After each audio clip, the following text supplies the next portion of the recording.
ஆதிரை புத்தக வடிவில் திரைக்கதை. புத்தகத்தை பெற டிஸ்கிரிப்ஷனில் உள்ள எண்ணிற்கு வாட்ஸ்அப் செய்யவும்.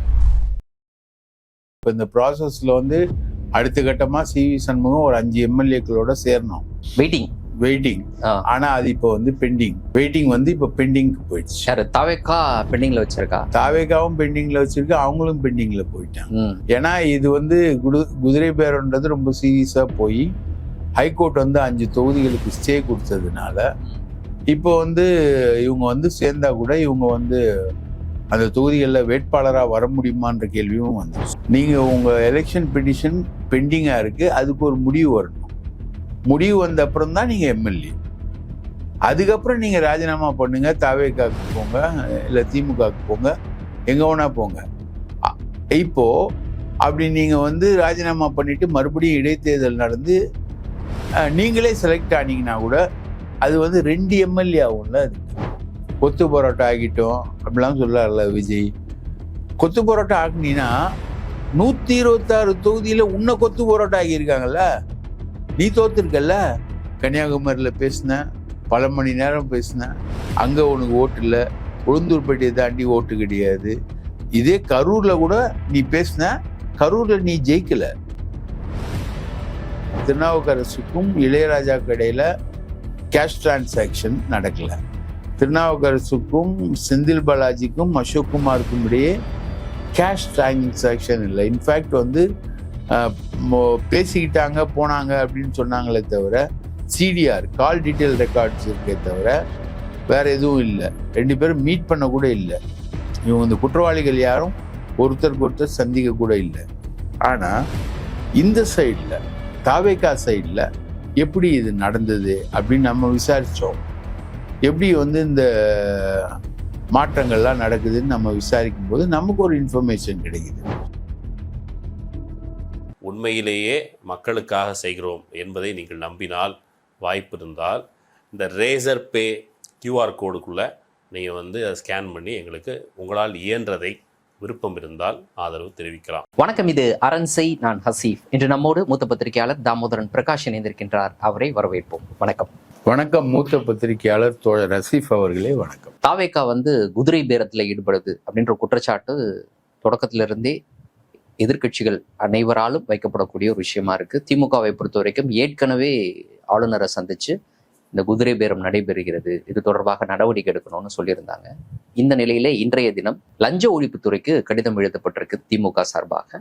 அதே போல் ஆளுநருக்கும் மறுபடியும் ஒரு கடிதம் எழுதப்பட்டிருக்கிறது. எதன் அடிப்படையில் எழுதப்பட்டதுன்னா, ஏற்கனவே நமக்கு தெரியும் மதிமுக பொதுச் செயலாளர் வைகோ அவர்கள் சொன்னாரு ஒரு விஷயத்த. அதுக்கு பிறகு அவரே மறுத்து பேசினாரு. என்னன்னா, விஜய் அவர்கள் என்கிட்ட சொன்னாரு, உங்க 2 எம்எல்ஏக்களை நீங்க ராஜினாமா செய்ய சொல்லுங்க, நானே மறுபடியும் அவங்களுக்கு பிரச்சாரம் பண்றேன், வெற்றி அடை செய்யறேன் அப்படின்னு உறுதி கொடுத்தாருன்னு சொன்னாரு. அதுக்கு பிறகு இல்ல அவர் சொல்லல, நான் தான் சொன்னேன்னு மாத்தி பேசிட்டாரு.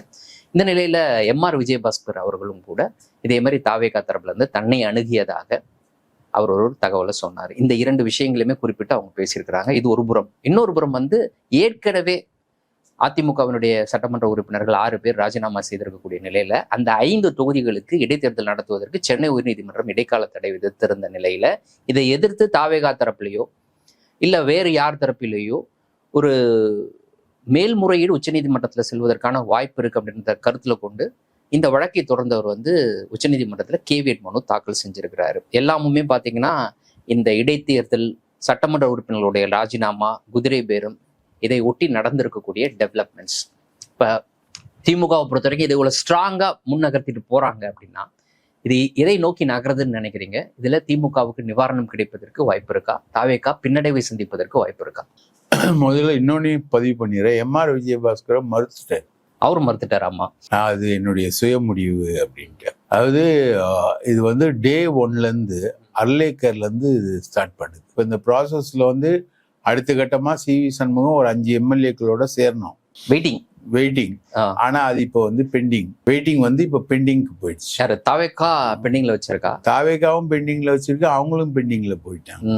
ஏன்னா இது குதிரை பேரன்றது ரொம்ப சீரியஸா போய் ஹைகோர்ட் 5 தொகுதிகளுக்கு ஸ்டே கொடுத்ததுனால இப்போ இவங்க சேர்ந்தா கூட இவங்க அந்த தொகுதிகளில் வேட்பாளராக வர முடியுமான்ற கேள்வியும் வந்துருச்சு. வழக்குல என்ன நடக்குதுன்றத பார்த்துட்டு அதுக்கப்புறம் முடிவு எடுக்கலான்னு இல்ல, அது சுப்ரீம் கோர்ட் கிளீனா அப்சர்வ் பண்றாங்க. அதாவது இப்போ வந்து ஒரு எலெக்ஷன் பெட்டிஷன் போட்டிருக்காங்க. அந்த ஹைகோர்ட் இல்ல சுப்ரீம் கோர்ட்டும் பண்ணிருக்கு. இதுல ஹைகோர்ட் சுப்ரீம் கோர்ட் ரெண்டும் பண்ணிருக்கு. ஹைகோர்ட் வந்து ஸ்டே பண்ணிருக்கு. சுப்ரீம் கோர்ட் வந்து ஒரு அப்சர்வேஷன் கொடுத்துருக்கு. என்னன்னா இந்த எலெக்ஷன் பெட்டிஷன் இப்போ ஒரு இடைத்தேர்தல் நடக்கக்கூடிய தொகுதியில நீங்க ராஜினாமா பண்ணதுனால இடைத்தேர்தல் நடக்குது. ஆனா உங்க தேர்தலே செல்லாதுன்னு ஒரு பெட்டிஷன் வந்து ஆல்ரெடி பெண்டிங் இருக்கு. அப்போ அந்த பெண்டிங் பெட்டிஷன்ல வந்து வழக்கு தொடர்ந்தவர் ஜெயிச்சா நீங்க எம்எல்ஏவே கிடையாது. அப்படின்ற போது எப்படி இடைத்தேர்தல், எப்படி நீங்க ராஜினாமா பண்ண முடியும்? எப்படி நீங்க ராஜினாமா பண்ண முடியும்? இடைத்தேர்தலுக்கு போக முடியும். அப்போ அது டெக்னிக்கல் இஷ்யூ. ஆமா, நீங்க உங்க எலெக்ஷன் பெட்டிஷன் பெண்டிங்கா இருக்கு, அதுக்கு ஒரு முடிவு வரணும்.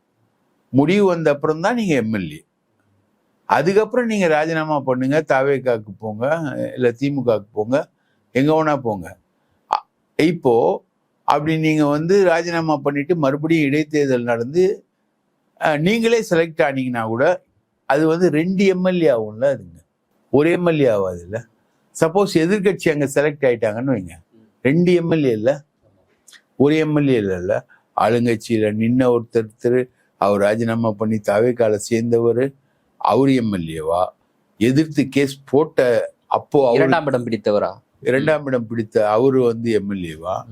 இல்ல இப்போ புதுசா தேர்ந்தெடுக்கப்பட்ட ஒரு எம்எல்ஏவா? சப்போஸ் அவரும் ஒரு எலெக்ஷன் பெட்டிஷன் போறாருன்னு வைங்க இடைத்தேர்தல் பத்தி, இப்போ 4 எம்எல்ஏ ஆகுங்க. சரி, இப்படி இது ஒரு குழப்பமான ஒரு கான்ஸ்டிடியூஷன். இதற்காக தான் இந்த ஸ்டே கொடுக்கப்பட்டிருக்கு. இதுக்காக தான் வந்து ஹைகோர்ட் வந்து ஸ்டே கொடுக்குது. ஓகே, இது வந்து சுப்ரீம் கோர்ட்டோட அப்சர்வேஷன். வேறு வழக்குல, இன்னும் வேறொரு வழக்குல அப்சர்வேஷன். அப்போ இதுக்காக தான் வந்து ஸ்டே வந்து கொடுக்கப்படுது. இதுக்கப்புறம் வந்து இவங்க ராஜினாமா பண்றதே வந்து நடக்கல. தாவேகா வந்து என்ன சொல்றது, அது கருவின் குற்றம் தான். அது அதோட பிறப்பே தப்பு. அது வந்து மிகப்பெரிய மெஜாரிட்டி கொத்து பரோட்டா ஆகிட்டோம் அப்படிலாம் சொல்லல விஜய். கொத்து பரோட்டா ஆகினா 126 தொகுதியில உன்னை கொத்து பரோட்டா ஆகியிருக்காங்கல்ல. நீ தோத்துருக்கல்ல. கன்னியாகுமரியில பேசின, பல மணி நேரம் பேசின, அங்க உனக்கு ஓட்டு இல்லை. உளுந்தூர்பேட்டையை தாண்டி ஓட்டு கிடையாது. இதே கரூர்ல கூட நீ பேசின, கரூர்ல நீ ஜெயிக்கல. ஜெயிச்சது எம்ஆர் விஜயபாஸ்கர் தான் ஜெயிச்சாரு. ஆமா, தாவேகா ஜெயிக்கவே இல்லை ஜெயிக்கல கரூர்ல. சோ அங்கெல்லாம் நடந்ததுன்னா கொத்து பரோட்டாவா, வேற ஏதாவது பரோட்டாவா? வேற ஏதாவது பரோட்டாவா? சிக்கன் பரோட்டாவா? அது என்ன பரோட்டா அது? ஸோ 5 நிமிஷம் பேசினாங்க கொத்து பரோட்டா போட்ட குளத்தூர்லன்னா, அது வந்து சென்னையில ஒரு மூமெண்ட் இருந்தது தாவேகாக்கு. 50% வரைக்கும் சென்னையில வந்து அது ரீச் ஆயிடுச்சு. அது வேற கதை, டோட்டலி வேற கதை. அது வேற விஷயம், இது வேற விஷயம். ஆரம்பத்துல இருந்து இவங்க வந்து மாற்று கட்சி எம்எல்ஏக்களை விலைக்கு வாங்கி தான் இவங்க வந்து தங்களோட விஷயங்களை ஸ்ட்ரெங்தன் பண்றாங்க. இப்போ நீங்க சொல்றதுல இருந்து இந்த கேள்வி எழுது. இன்னைக்கு திமுக சார்பில் லஞ்ச ஒழிப்புத்துறைக்கு எழுதப்பட்டிருக்கக்கூடிய கடிதம் முதல் முறையாக லஞ்ச ஒழிப்புத்துறைக்கு எழுதுறாங்க. இப்போ எழுத வேண்டியதனுடைய முகாந்திரம் எங்க இருந்து வருது? இப்போ இந்த எம்எல்ஏக்கெல்லாம் வந்து தாவேகா மீது இருக்கக்கூடிய பற்று, தாவேகாவினுடைய கொள்கை மீது இருக்கக்கூடிய பற்று, அதன் அடிப்படையில தான் தங்கள் கட்சியில இருந்து ராஜினாமா பண்ணிட்டு அங்க போனாங்களா அப்படின்றத யாராலும் அப்படி ஒத்துக்க முடியுமா முதல்ல? அப்ப அதை தாண்டி வேற என்ன நடந்திருக்கும்? அப்ப அதை பற்றி விசாரிப்பதற்கு லஞ்ச ஒழிப்புத்துறை தான் சரியான அமைப்பா? ஆமாங்க, கரெக்டான அமைப்பு. ஏன்னா இப்ப இவங்க வந்து இவங்க கட்சியிலேருந்து எம்எல்ஏக்களை வந்து திமுக வந்து கொண்டு போகுது, ரைட்டுங்களா? ஊத்தங்கரை எம்எல்ஏ இளையராஜா வந்து தூக்கிட்டு போகுது திமுக. அப்போ திருநாவுக்கரசுன்றவர் ஊடகவியலாளர், அவர் வந்து 35 கோடி ரூபா பேசுறாரு ஒரு எம்எல்ஏக்கு அப்படின்னு சொல்றாங்க. ஸோ அந்த 35 கோடி ரூபாய் விசாரிக்கிறதுக்கான அமைப்பு எது? லஞ்ச ஒழிப்புத்துறை. அந்த 35 கோடி ரூபாய் விஷயம் வந்து இவங்களுக்கு ப்ரூவ் ஆகலை. இவங்களுக்கு வந்து எந்த அந்த திருநாவுக்கரசுக்கும் இளையராஜாவுக்கு இடையில கேஷ் டிரான்சாக்ஷன் நடக்கல. திருநாவுக்கரசுக்கும் செந்தில் பாலாஜிக்கும் அசோக் குமாருக்கும் இடையே கேஷ் டிரான்சாக்ஷன் இல்லை. இன்ஃபேக்ட் வந்து பேசிக்கிட்டாங்க போனாங்க அப்படின்னு சொன்னாங்களே தவிர சிடிஆர் கால் டீட்டெயில் ரெக்கார்ட்ஸ் இருக்கே தவிர வேற எதுவும் இல்லை. 2 பேரும் மீட் பண்ண கூட இல்லை. இவங்க இந்த குற்றவாளிகள் யாரும் ஒருத்தருக்கு ஒருத்தர் சந்திக்க கூட இல்லை. ஆனா இந்த சைடில் தாவேகா சைடில் எப்படி இது நடந்தது அப்படின்னு நம்ம விசாரிச்சோம். எப்படி வந்து இந்த மாற்றங்கள்லாம் நடக்குதுன்னு நம்ம விசாரிக்கும் போது நமக்கு ஒரு இன்ஃபர்மேஷன் கிடைக்குது. அதாவது ஒரு கேஸ் வந்து சத்யபாமா, அந்தம்மா வந்து தாராபுரம் எம்எல்ஏ ஜெயிச்சு எஸ்பி வேலுமணி பின்னாடியே போகுது. எஸ்பி வேலுமணி விஜய்க்கு வாக்களியுங்கள் அப்படின்னு இந்த அம்மாவை கூட்டிட்டு போறாங்க. அது வாக்கும் அழிக்குது. அழிச்சு முடிச்ச உடனே பிரச்சனை ஆகுது. அப்போ போய் எடப்பாடி கிட்ட மன்னிப்பு கேட்டு தங்களோட எம்எல்ஏ பதவியும் காப்பாத்திக்கிறாங்க. அந்த அம்மா காப்பாத்திக்கிட்டு அதிமுக ஆளுங்கட்சி ஆயிடும், நீ பணத்துல சம்பாதிக்கலான்னு தான் அந்த அம்மாவுடைய கணக்கு. அதுக்காக தான் அந்த அம்மா எம்எல்ஏ ஆகுது. அப்போ வந்து 33 கோடி ரூபாய் செலவு பண்ணிட்டு இந்த மாதிரி பண்றதா அப்படின்னு சொல்லிட்டு பெருசா விக்கிச்சு போய் நிற்கும்போது தான் ஆதவ் அர்ஜுனா வந்து அப்ரோச் பண்றாரு. இப்போ லைலா மணிக்கு பாடநூல் நிறுவனம் கொடுத்த மாதிரி இந்த அம்மாவுக்கு ஒரு வாரியம் அவங்க கொடுக்குறாங்க. லைலா மணிக்கே பாடநூல் நிறுவனம் கொடுக்குறாங்கன்னா இந்த அம்மாவுக்கு வாரியம் கொடுக்கூடாதா? நாங்கள் வாரியம் கொடுக்குறோம், இல்லைன்னா மந்திரி பதவி முடிஞ்சா தரோம், இல்லைன்னா வாரியம் தரோம் அப்படின்ற மாதிரி ஒரு வாக்குறுதி. இந்த மாதிரி இப்போ பார்த்தீங்கன்னா அதிமுகவில் வந்து ஒரு 6-7 பேர் வேலுமணி தலைமையில் இருக்காங்க. இதுதான் வந்து இவங்க பண்ண குதிரை பேரம். தாவேக்கா செலவு பண்ணி தான் எம்எல்ஏக்களை தூக்கிட்டு வருது. ஏன்னா இந்த தாவேக்காவுடைய பிறப்பு குற்றம் அது 108 தானே, 108 குற்றம் தான், 108 தான் ஆம்புலன்ஸ் குற்றம், 108 குற்றம் தான். அதனால இவங்க வந்து கூட்டிக்கிட்டு வந்துக்கிட்டே இருக்காங்க. இந்த குதிரை பேரத்தை இவங்க தொடர்ந்து பண்ணிக்கிட்டே இருக்காங்க. அதாவது இவங்க வந்து இந்த கல்லாப்பெட்டி கூட்டணியை நம்பல. யாரு இந்த காங்கிரஸ், விசிகா, லெப்ட் இதெல்லாம் வந்து இவங்க நம்பல. அப்போத்துலேருந்தே நம்பல, என்னைக்குமே நம்பல. அவங்க திமுக கூட்டணி கட்சிகளோட இவங்க ஆட்சி நடத்த விரும்பல. இவங்க அது ஒரு அவமானமா பாக்குறாங்களா? திமுக அடிக்கடி சுட்டி காட்டிக்கிட்டே இருக்கு, எல்லாருமே சுட்டி காட்டுறாங்க, அவங்களுடைய ஆதரவுலதான் இந்த அரசே இருக்கு. ஆமா, அதை மாத்தணும்னு தான் அவங்க எண்ணமா? அதை மாத்தணும்ன்றது அதுக்காகத்தான் இவ்வளவு வேகமா இந்த வேலைகள் எல்லாம் நடக்குது. இந்த வேலைகள் மற்ற கட்சிகள்ல இருந்து எம்எல்ஏக்கள் முதல்லயே வந்து அவங்க வேலுமணியும் சி.வி. சண்முகத்தையும் தான் விஜய் போய் பாக்குறாரு, எடப்பாடியை பார்க்கல, ஸ்டாலினை பார்க்கல. ரொம்ப பெருமையா சொல்லிக்கிறாங்க, நாங்க நினைச்சிருந்தா அதிமுகவிடம் போயிருக்கலாம், அவர்களுடைய ஆதரவோடு ஆட்சி அமைத்திருக்கலாம், நாங்கள் வந்து மதசார்பின்மையை தூக்கி பிடிக்கக்கூடியவர்கள், பாஜக கூட்டணியில் இருக்கக்கூடிய ஒரு கட்சியை நாங்க அணுகவில்லை, பாத்தீங்களா இல்லையா, நாங்க தான் பெரியவங்க அப்படின்ற மாதிரி பேசிக்கிட்டு இருக்காங்க. ஆனா இன்னொரு புறம் நீங்க சொல்வது போல அதுவும் நடந்தது. அந்த நிகழ்வு எல்லாரும் பார்த்தாங்க, மக்கள் பார்த்தாங்க. அவர்கள் தான் வந்து 25 சட்டமன்ற உறுப்பினர்கள் அதிமுகவில் வந்து ஆதரவு கொடுத்தாங்க. பிரிந்து வந்த சட்டமன்ற தொகுதி சட்டமன்ற உறுப்பினர்களை தான் நேரடியா போய் விஜய் அவர்கள் சந்திச்சாரு, எடப்பாடி பழனிசாமி அவர்களை சந்திக்கல. இதெல்லாம் வந்து பொதுவெளியில் இருக்கக்கூடிய விஷயம். ஆனா இவங்க பெருமையா சொல்லிக்கிறாங்கல்ல, நாங்க நினைச்சிருந்தா அதிமுகவுடைய ஆதரவை பெற்றிருக்கலாம் அப்படின்ட்டு. அப்படி சொல்றதுக்கான முகாந்திரமே இங்க கிடையவே கிடையாது. இருந்த போதும் இப்போ அவங்க நடந்துகிட்டு இருக்கக்கூடிய விதமும் கூட நான் சொன்னது போல அவங்க அதிமுகவுடைய ஆதரவு அப்படின்றத தாண்டி இன்னைக்கு திமுகவுடைய ஆதரவில் இருக்கக்கூடிய அவர்களுடைய ஆதரவோடு வெற்றி பெற்ற சட்டமன்ற உறுப்பினர்களோடு ஆட்சி அமைப்பது அவங்களுக்கு வந்து ஒரு நெருக்கடியாவே இருந்துகிட்டு இருக்கு.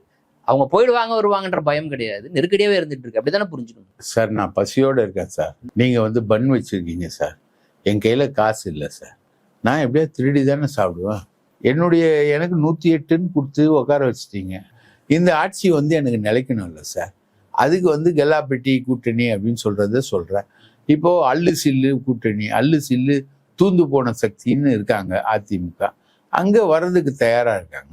அவங்கள வந்து நான் காசு கொடுத்து, அதுவும் சும்மா கிடையாது, காசு கொடுத்து தான் வர வைக்கிறாங்க, காசு கொடுத்து இவங்க வர வைக்கிறாங்க. இதுக்கு வந்து இவங்க அதிமுக கூட்டணிக்கே போயிருக்கலாம்.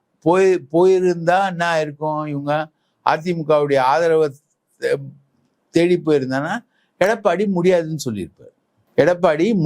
சொல்லியிருப்பார். நான் வந்து உன்னை ஆதரிக்க முடியாது அப்படின்னு சொல்லியிருப்பார். எடப்பாடி வந்து மறைமுக ஆதரவா கொடுப்பாரு. எடப்பாடி முடியாது, அவர் பிஜேபிக்கே முடியாதுன்றார். அவரு தேசிய ஜனநாயக கூட்டணி நீங்க வந்து டபுள் என்ஜின் சர்க்காருன்னு சொன்னதுக்கே அவர் முடியாதுன்னு சொல்லிட்டாரு. அந்த மாதிரி பிஜேபிக்கே முடியாதுன்னு சொல்றவர் விஜய்க்கு எப்படி சொல்லுவார் ஆதரவு? முடியாதுன்னு சொல்லுவார். அதனால அதிமுகவை உடைக்கணும், டே 1லேருந்தே அதான் உடைக்கணும் தான். உடைக்கிறதுக்கான விஷயங்கள்ல காசு கொடுத்து இவங்க ஏற்பாடு பண்றாங்க. ஸோ இவங்களுக்கு வந்து அந்த தேவை இருக்கு, பசி, இவங்க வாழணும், இவங்களுக்கு அந்த பசி இருக்கு. அதுக்காக எல்லா இடத்துலையும் எது கிடைக்குதோ அது எல்லாத்தையுமே சாப்பிட்றாங்க அவங்க. சரி, இப்போ இந்த ஸ்டாண்டர்ட் இருக்குல்ல, இப்போ ஒரு முதலமைச்சர் பேசக்கூடிய விதம் அப்படின்றது அவருக்குன்னு வந்து ஒரு சில வார்த்தைகளை பயன்படுத்தாம இவ்வளவு காலமாக இருந்த முதலமைச்சர்கள் ஒரு சில வார்த்தைகளை பயன்படுத்துவதற்கு அச்சப்பட்டாங்க, இல்லாட்டா அப்படி பேசுவது தவறு அப்படின்ற அடிப்படையில் அதை பேசாம இருந்தாங்க. இன்னைக்கு ரொம்ப சாதாரணமாக முதலமைச்சர் பொறுப்புல இருந்து கொண்டு அவர் பேசக்கூடிய விதங்கள் இப்ப எதிர்கட்சியால பயங்கரமாக விமர்சிக்கப்படுதுன்னு வச்சுக்கோங்க. இன்னைக்கு கூட RS பாரதி அவர்கள் சொல்லியிருக்கிறாரு, இதே மாதிரி அவர் பேசிக்கிட்டு இருந்தா நாங்களும் பேசுவோம் அப்படின்னு சொல்லியிருக்கிறாரு. நேற்று முன்தினம் ராசா அவர்கள் ஒரு முதலமைச்சரை பற்றி பேசிய விதம் உண்மையில வருத்தமா இருந்துச்சு. அதற்காக அவர் அப்படி பேசியிருக்க கூடாது அப்படின்றது ஒரு புறம் இருக்கட்டும். ஆனா இன்னொரு புறம் என்னன்னா, முதலமைச்சர் பேசுறாரு, ஏன் வந்து ராசா பேசக்கூடாது அப்படின்ற ஒரு நியாயத்தை நம்ம முன்வைக்க வேண்டிய தேவை இருக்கு. இந்த ஸ்டாண்டர்ட் ரொம்ப கம்மியாகிக்கிட்டே போதா? நீங்க எப்படி பார்க்குறீங்க உங்களுடைய அனுபவத்தின் அடிப்படையில்? இதுக்கு முன்னாடி கூட காரசாரமான விவாதங்கள் நடந்திருக்கு, பட் இந்த அளவுக்கு இறங்கி பேசியிருக்காங்களா? நான் உங்களை ஒன்று கேட்குறேன் சார். தமிழகத்தோட முதலமைச்சர் யாராவது, அது காமராஜர் ஆகட்டும், எம்ஜிஆர் ஆகட்டும், அண்ணா ஆகட்டும், கலைஞர் ஆகட்டும், ஸ்டாலின் ஆகட்டும், யாராவது பேப்பர் படிக்காத முதலமைச்சர் பார்த்துருக்கீங்களா? டெய்லி பேப்பர் படிக்காத முதலமைச்சர் பார்த்துருக்கீங்களா? இல்லை. ரெண்டாவது, உளவுத்துறை வந்து ரிப்போர்ட் வந்து முதலமைச்சருக்கு கொடுத்தா அதை வந்து அவர் படிக்காம அவரோட உதவியாளர்கள்லாம் படிக்கிற முதலமைச்சர் யாரையாவது பார்த்துருக்கீங்களா? சரி, இப்போ நீங்கள் சொல்கிற விஷயங்கள் எல்லாம் நாம் வந்து நேரில் போய் யாரையும் பார்த்தது கிடையாது. உதாரணத்துக்கு நம்மால் புரிஞ்சுக்க முடியும் இவர் வந்து தினசரி செய்திகளை உள்வாங்கி கொள்ளக்கூடிய முதலமைச்சரா இல்லையா அப்படின்றது. எதன் அடிப்படையில் நம்ம அந்த முடிவுக்கு வரோம்? இல்லைன்னா தினசரி உளவுத்துறை கொடுக்கக்கூடிய தகவலை உள்வாங்கி கொள்ளக்கூடிய முதலமைச்சரா அப்படின்ற முடிவுக்கு நம்ம எங்கிருந்து வரோம்? நம்ம அவங்க வீட்டுக்கெல்லாம் போய் பார்க்கல, அவர் பேப்பர் படிச்சாரு படிக்கல அதெல்லாம் நமக்கு தெரியாது. பட் பத்திரிகையாளர்களை சந்திப்பார், பத்திரிகையாளர் கேட்கக்கூடிய கேள்விகளுக்கு பதில் சொல்லுவார். அதன் அடிப்படையில நீங்க சொல்ற முடிவுக்கு நம்ம வந்து சேர்றோம்.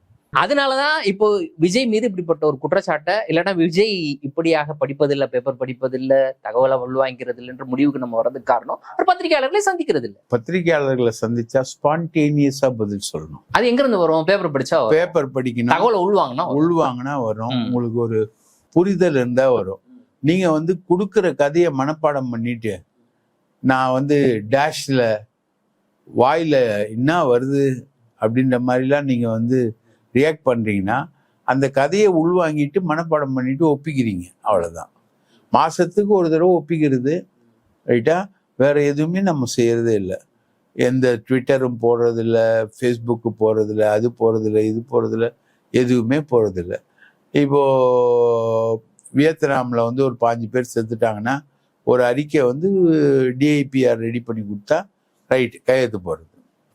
இதில் கையெழுத்து போட கையெழுத்து போடுறது, அது பார்க்கறது கூட கிடையாது. சரி, அந்த மாதிரி இந்த மாதிரி ஒரு முதலமைச்சரை நீங்க என்னைக்காவது பார்த்துருக்கீங்களா?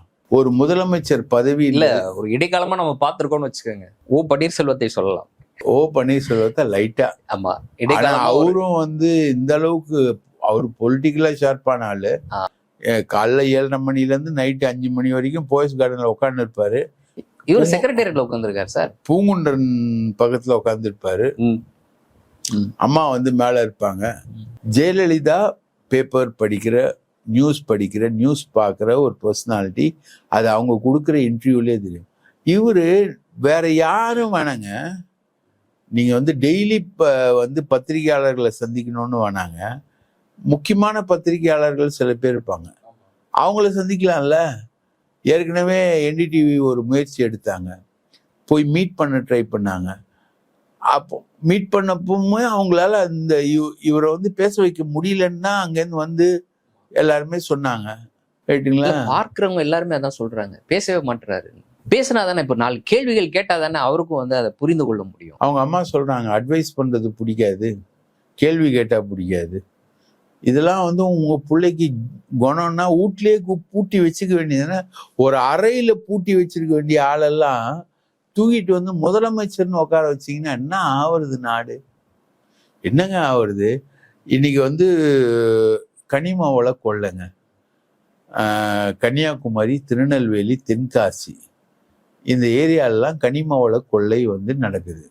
ஃபுல்லா போகுது கேரளாவுக்கு. கேரளா வந்து இவங்க சப்ளை பண்ணலன்னா கேரளா உயிர் வாழவே வாழாது. ஏன்னா அங்க ஒரு பிட்டு மணல் கூட நீ எடுக்க முடியாது, அவ்வளோ ஸ்ட்ரிக்ட். குவாரி இருக்கு, அதுல வந்து அளவுக்கு அதிகமா வெட்டவே முடியாது.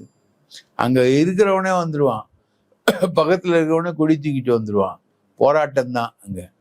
அதனால அங்கே பண்ண முடியாது. கேரளாவில் வந்து கேரளா சர்வே ஆகிறது, கேரளா கன்ஸ்ட்ரக்ஷன் இண்டஸ்ட்ரி சர்வே ஆகிறது தமிழ்நாட்டிலேருந்து போகிற இன்புட்டு தான். தமிழ்நாட்டில் விதிமுறைகளுக்கு மீறி வெட்டப்படக்கூடிய கனிமங்கள் அது போயிட்டு இருக்கு சார். இந்த இயற்கை வளத்து சம்பந்தமா ஒரு பாலிசி முடிவு இந்த கவர்மெண்ட் எடுக்கவே இல்லை. இயற்கை வளத்தை எப்படி எடுக்கிறது? கொள்ளிடத்துல வந்து 10 அடிக்கு மணல் இருக்கு, 10 அடிக்கு மணல் அது வந்து போன மழையில சேர்ந்தது.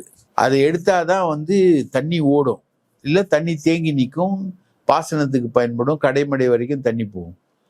எடுக்கவே இல்லை. இது சம்பந்தமா ஒரு பாலிசி டெசிஷன் எடுக்கவே இல்லை. ரைட்டா? தமிழ்நாடு முழுக்க ஹைவேஸ் போட்டிருக்காங்க. ஹைவேஸ்ல வந்து எல்லா இடத்துலையும் ஒர்க்கு நிற்குது. காரணம் மணல் இல்லை, ஜல்லி இல்லை, இது இல்லை.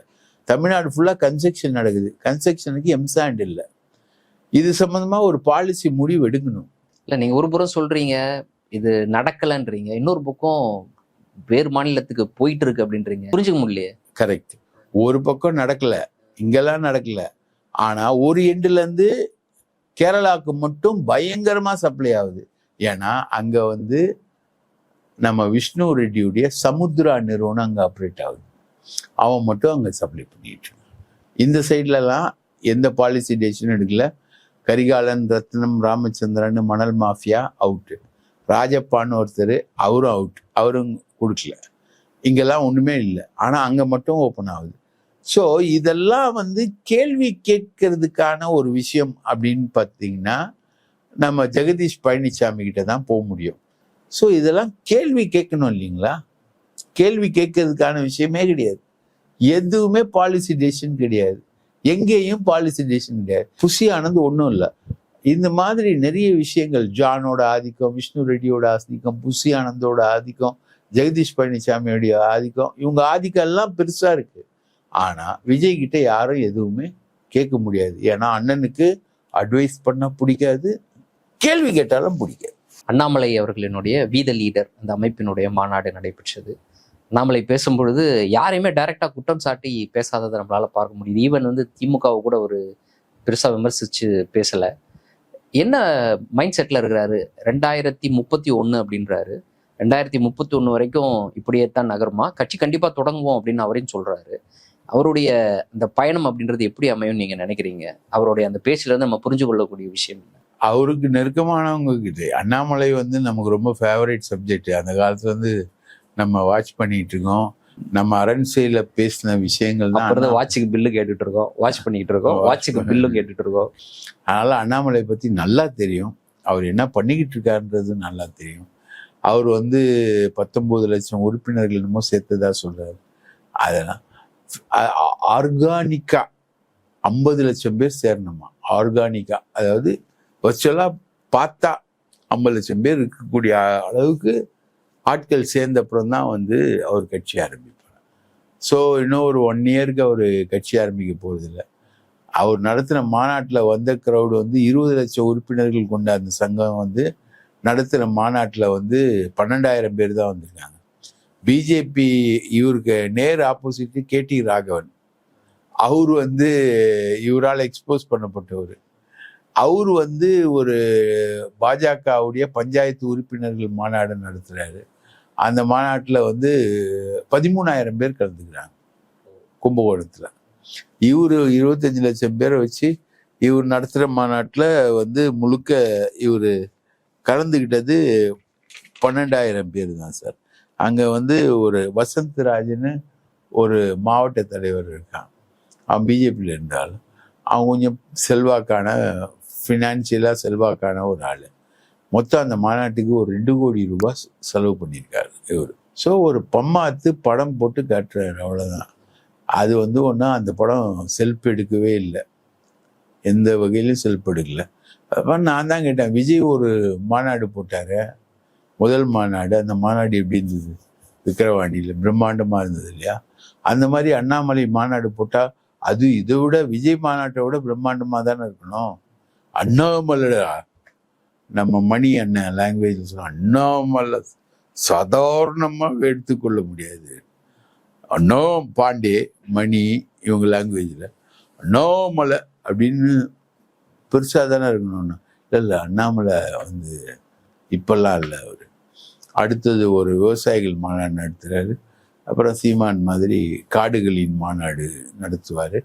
பொலிட்டிக்கல் மாநாடே அவர் நடத்த போகிறதில்ல. பாலிடிக்ஸ்குள்ளேயே அவர் வந்து வரப்போகிறதில்ல. அவர் வருவார். இப்போ இவரோட கான்செப்ட் என்னன்னா 18% ஓட்டு.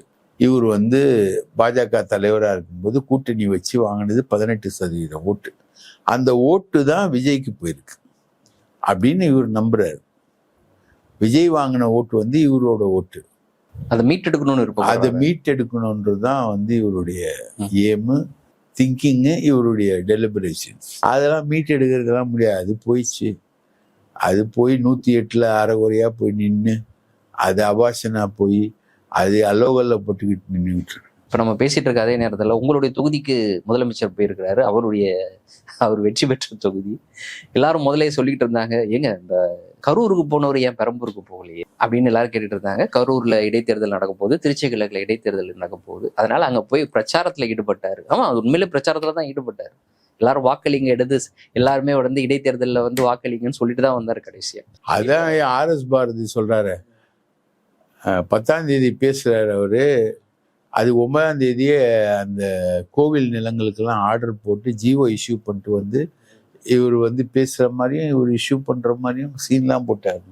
சீனு தாங்க விஜய், வேற எதுவுமே கிடையாது. சரி, இப்போ உங்க தொகுதி வந்திருக்கிறாரு. தொகுதி எப்படி இருக்கு? தொகுதி மக்கள் வந்து எப்படி பாத்துட்டு? பயங்கர கரண்ட் கட்டுல கடுப்புல இருக்காங்க ஜனங்க. அந்த இப்போ நீங்க வந்து அதெல்லாம் பல இது காவாவை நோண்டிங்கன்னா அது எல்லாமே பிரிட்டிஷ்காரன் போட்ட ட்ரைனேஜ் சிஸ்டத்துல தான் இருக்கும். அதான் பெரம்பூர். ஏன்னா பக்கிங்ஹாம் அண்ட் கர்நாடிக் மில் இருந்த ஏரியா அது ஃபுல்லாக பிரிட்டிஷ்காரனுடைய ஏரியா தான். அந்த மாதிரி தான் இருக்குது. கரண்ட்டு வயரெல்லாம் ரொம்ப பழசு. போச்சுன்னா எப்படியும் ஒரு 2 நாளைக்கு வராது. அந்த மாதிரி தான் இருக்குது நிலவரம். கரண்ட்டு கட்டு நிலவரம் வந்து பெரம்பூர்லேயும் குளத்தூர்லேயும் அந்த மாதிரி தான் நிலவரம் வந்து ரொம்ப ஃபஸ்ட்டாக இருக்குது. அங்கே வந்து கேட்கறதுக்கு ஆள் இல்லை. பெரம்பூர் குளத்தூரில் அவர் எம்எல்ஏ கொத்து பரோட்டா போட்டதா சொல்லப்படுறவர் எம்எல்ஏவாக இருந்தப்போ அது வந்து விவிஐபி தொகுதியாக இருந்தது.